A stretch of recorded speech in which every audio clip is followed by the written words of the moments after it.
Here in this quiet northern social club, Rick's first manager persuaded Pete Waterman to come along and hear his fledgling new act.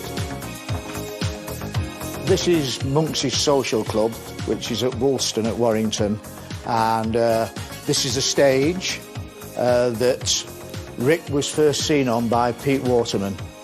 Loving Rick's voice, the producers spent over a year nurturing their new act.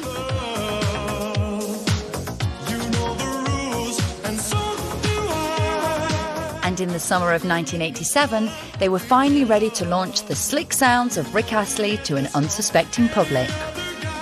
Suddenly everybody thought this was a black guy from Chicago, and it was a white guy with red hair from Newton the Willows. I mean, and you know, that was the shock. This was the shock. I mean, everybody believed, of course, that, you know, it was Luther Vandross doing guide vocals and we weren't telling people.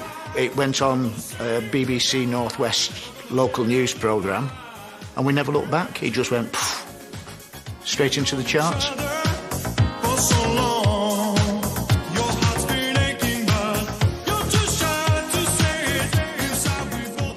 My name's Rick Astley. I've come to go on Top of the Pops.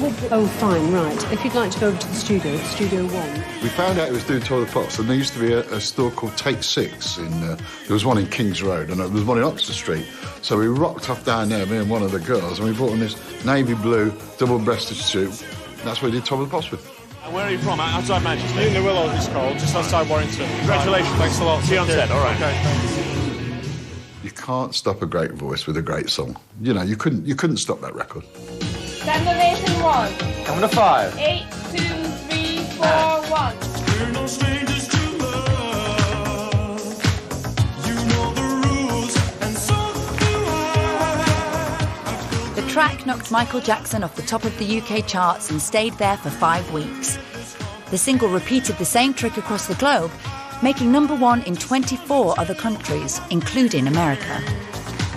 Not only was it a shock to Rick's system, it was a shock to our system as managers. We were working from Latchford Village, above a fancy dress shop that we owned. Now and again we'd be upstairs ironing the Pink Panther costume. On the line, you'd have me or Tony talking to somebody in Japan who were doing a multi-million-pound deal for Rick. You know, it was bizarre. I was with, at the Hollywood Bowl, watching Rick, and Whitney Houston, you know, just thought he was so cute. Oh, what a love. And that was Rick, you know, that cute little dance he did. Everything was just magic about it. It just worked. Rick Astley's chart success brought the team awards and international attention, but a stroke of luck would give their new record label PWL chart domination. People were going out there and buying these records in the truckloads.